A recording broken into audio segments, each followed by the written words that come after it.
Good morning, student. My second year M.Com second year student. M.Com second year student कैसे हैं आप सब लोग? सभी अच्छे होंगे। और इसके साथ ही हम लोग अपनी जीएसटी की क्लास शुरू करते हैं। वैसे तो जीएसटी की जो जूम मीटिंग है उसमें बहुत कुछ आप लोगों को एक्सप्लेन कर चुकी हूँ। बहुत सारी चीजें मैंने आप लोगों को बताई हैं, बट वही है, वीडियो क्लासेस में एक लिमिट होती है, उसके हिसाब से बताया जाता है। तो आईटीसी बेसिकली क्या कहते हैं, जूम मीटिंग में बेसिकली अभी हम लोग कर रहे हैं। हमने काफी हद तक क्या कहते हैं ये कवर कर लिया है आपका।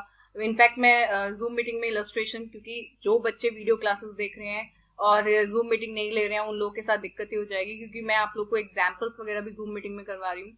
ठीक है, तो जूम मीटिंग में पढ़ाने में एक अलग क्या है आपकी बात है, और एक वीडियो क्लासेस देखने में अलग है, क्योंकि वीडियो क्लासेस में आप लोग को उतना ही बताया जाता है जितना कि एक लिमिटेड टाइम में क्या होता है, रिक्वायर्ड होता है, क्योंकि उससे ज्यादा आप बता नहीं सकते। पर जूम मीटिंग में हम लोग के पास बहुत सारा टाइम होता है। तो अल्टीमेटली मैं आप लोगों को अभी भी यही बात बोलूंगी कि प्लीज आप जूम मीटिंग को ज्वाइन करिए, तब आपको ज्यादा अच्छे से क्या होगा, हर चीज क्लियर होगी। सबसे पहले अब आता है आप लोगों का, इन्होंने बोला कि जीएसटी के अंदर, जैसे कि मैंने आप लोगों को बताया कि जीएसटी में आईटीसी आप लोग क्लेम कर सकते हैं। आईटीसी क्लेम करने का क्या क्राइटेरिया होता है, इसी तरीके से पेमेंट। अब पेमेंट कैसे होती है, देखिए सीधी सी बात है, अगर आप लोगों का टैक्स बैठता है 50,000 रुपए और आपके पास आईटीसी पड़ा होता है 80,000 रुपए का, वो डिपेंड करता है कि आपको कौन सा वाला टैक्स पे करना है। सम टाइम भी जैसे कि अगर हम क्रॉस वेरिफिकेशन की बात करें या क्रॉस मर्जर की बात करें, तो अगर हम बात करें कि क्या कहते हैं, अगर मान के चलिए कि जीएसटी में भी आपके पास कई सारी चीजें पड़ी होती है, सीजीएसटी पड़ा हो सकता है, एसजीएसटी पड़ा हो सकता है, या फिर आपके पास क्या कहते हैं आईजीएसटी हो सकता है। तो वो डिपेंड करता है कि आपके पास क्या है क्या नहीं है। और अब जो आपकी फर्दर आउटपुट टैक्सेबल लायबिलिटी बैठी है वो बेसिकली क्या है, मान के चले कि आपके पास सीजीएसटी रखा हुआ था, सीजीएसटी था आपके अकाउंट में, क्या कहते हैं इनपुट टैक्स क्रेडिट अकाउंट में, ठीक है, और आउटपुट सप्लाई आपकी एसजीएसटी की थी। तो आपको वो पूरा का पूरा पेमेंट कर कर आना पड़ेगा, किसके अंदर, कैश के अंदर या चेक के अंदर, वट जो भी आप तरीका क्या करते हैं अपनाते हैं। ठीक है, क्योंकि अगर क्या कहते हैं, अगर आप ये सोचे कि आपके पास सीजीएसटी का क्रेडिट पड़ा हुआ है और आप ये सोचे कि एसजीएसटी की जब आपकी लायबिलिटी आपको पे करनी होगी, और तो उसमें आप सीजीएसटी का इस्तेमाल कर सकते हैं, तो दिस इज नॉट पॉसिबल। क्योंकि हो सकता है कि शुरू की क्लासेस में मैंने आप लोगों को बताया भी हो कि सीजीएसटी से सीजीएसटी क्या होता है, सेटअप होता है, एसजीएसटी से एसजीएसटी सेटअप होता है। और सीजीएसटी से सीजीएसटी अगर नहीं सेट ऑफ हो पा रहा है और उसके बाद भी सीजीएसटी का क्रेडिट पड़ा हुआ है, तो आईजीएसटी भी सेट ऑफ हो सकता है। और एसजीएसटी से अगर एसजीएसटी सेट ऑफ नहीं हो पा रहा है तो आईजीएसटी सेट ऑफ हो सकता है। ठीक है, बट कभी भी सीजीएसटी से एसजीएसटी सेट ऑफ नहीं हो सकता, और एसजीएसटी से सीजीएसटी क्या नहीं हो सकता, सेट ऑफ नहीं हो सकता। हाँ, आईजीएसटी से ये दोनों सेट ऑफ हो सकते हैं, सीजीएसटी भी और एसजीएसटी भी। अब आप ये सोच रहे होंगे कि आईजीएसटी में जब सेटअप होगा तो बेसिकली पहले तो आईजीएसटी होगा, अगर आपको क्या कहते हैं पे करना है तो आईजीएसटी करेंगे आप। और अगर मान के चलिए कि आईजीएसटी किसी कारण की वजह से आपके पास क्रेडिट पड़ा है, पर आपके पास जो फर्दर आपकी आउटवर्ड टैक्सेबल लायबिलिटी है वो आईजीएसटी नहीं है, सीजीएसटी या एसजीएसटी है, तो उसमें से आप पहले सीजीएसटी के लिए सेटअप करेंगे एंड देन उसके बाद एसजीएसटी, ये हिरार्की होती है। अब आप ये सोच रहे होंगे what is set of and all. तो सबसे पहले मैं आप लोगों को बता देती हूँ कि जब हम लोग अपने इनपुट पर टैक्स पे कर कर आते हैं, तो वो डेफिनेटली हमने किसी ना किसी फॉर्म में पे किया होता है, वो हमारे इनवॉइस पर शो हो जाता है। क्योंकि अगर हम इंट्रा स्टेट की बात करें तो हम जीएसटी मतलब सीजीएसटी और एसजीएसटी पे कर कर आते हैं। और अगर हम बात करें किसकी कि अगर हमने इंटर स्टेट क्या कहते हैं ट्रांजेक्शन किया होता है, तो हम आईजीएसटी पे कर कर आते हैं। तो उस केस में हमें हमारे इनवॉइस पे पता चल जाता है कि हमने जीएसटी मतलब सीजीएसटी एसजीएसटी पे किया है या फिर आईजीएसटी क्या क्या पे किया है। तो हमें उसी हिसाब से जो मैं आप लोगों को अभी ये टॉपिक पढ़ाने वाली हूँ, इलेक्ट्रॉनिक कैश लेजर और इलेक्ट्रॉनिक क्या कहते हैं आपका आईटीसी लेजर, ठीक है, ये हम लोगों के पास क्या होते हैं, अवेलेबल होते हैं। उसमें से आप लोग देख सकते हैं कि एग्जैक्टली आपके पास किस चीज का क्रेडिट पड़ा हुआ है। क्लियर हो गया, कहाँ से आपको किस तरीके से कैश क्या करना है, पे करना है। कैश आप किस तरीके से क्या करेंगे, पे करेंगे, एनईएफटी, आरटीजीएस, व्हाटएवर, वो एक तरीका हम बाद में देखेंगे।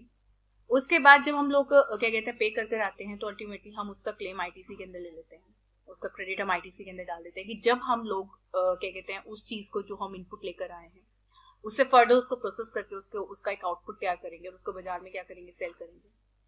तो अल्टीमेटली जब बाजार में सेल करेंगे तो definitely we also charge the क्या आपका, जैसे हम लोग जब खरीद कर आए थे, when we are the buyers, तो हम टैक्स पे कर कर आए थे। Now we are the sellers, ठीक है, and somebody when purchase the क्या आपका थिंग्स फ्रॉम अस, ठीक है, तो डेफिनेटली वी आल्सो क्या आपका अप्लाई द क्या आपका टैक्स ऑन द क्या आपका दैट पर्सन।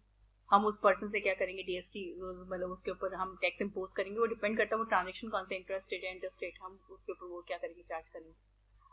तो अल्टीमेटली जब हम उससे वो चीज लेंगे, जब उससे वो टैक्स लेंगे, तो सबसे पहले हम लोगों का ये पॉइंट होगा कि एग्जैक्टली वो हमने जब इनपुट पर पे कर कर आए थे वो क्या था, और आउटवर्ड पर हम लोग को एग्जैक्टली पे क्या करना है। क्योंकि मे बी मैं इनपुट लोकल से खरीद कर लेकर आई हूँ जिसके ऊपर मैं जीएसटी पे कर आई थी, बट उसको बेचा मैंने क्या है आपका क्या कहते हैं स्टेट से बाहर है, तो अल्टीमेटली मैंने आईजीएसटी क्या किया होगा, चार्ज किया होगा। अब आईजीएसटी चार्ज किया है तो अल्टीमेटली मुझे देखना होगा कि एग्जैक्टली मेरे पास सीजीएसटी का कितना बैलेंस है और एसजीएसटी का कितना बैलेंस है, और मेरे पास आईजीएसटी का भी अगर कोई बैलेंस पड़ा है तो अल्टीमेटली पहले मैं वो जो आईजीएसटी क्या कहते हैं आईजीएसटी का अगर क्रेडिट पड़ा हुआ है तो अल्टीमेटली मैं पहले जो आईजीएसटी होगा क्या कहते हैं जो मैंने इंटर स्टेट सप्लाई पर आईजीएसटी चार्ज किया जो मुझे कि गवर्नमेंट को पे कर कराने, तो पहले जो आईजीएसटी मेरे पास रखा हुआ होगा मेरे अकाउंट में, ठीक है, मैं पहले उससे वो सेटअप करूंगी। क्लियर हो गया। लेट्स से सपोज एग्जांपल ले लेते हैं, आईजीएसटी का जो क्रेडिट है मेरे पास वो रखा हुआ है कितने का आपका, मतलब क्रेडिट है किसमें अकाउंट में कितने का आपका 20,000 रुपए का, और आउटवर्ड पर एग्जैक्टली मुझे पे करना है 40,000 रुपए, तो 20,000 रुपए तो मेरे वहां से सेटअप हो जाएंगे। अब बात आती है 20,000 रुपए की। अब एग्जैक्टली मुझे ये 20,000 रुपए गवर्नमेंट को पे कर कराने, बट एग्जैक्टली मैं आपको बता दूं कि मेरे पास सीजीएसटी जो मेरे पास जो क्रेडिट लेजर्स हैं, आईटीसी क्या कहते हैं लेजर है, इसके अंदर मेरे पास सीजीएसटी और एसजीएसटी का भी क्रेडिट पड़ा हुआ होगा। डेफिनेटली मेरे पास होगा सीजीएसटी और एसजीएसटी का।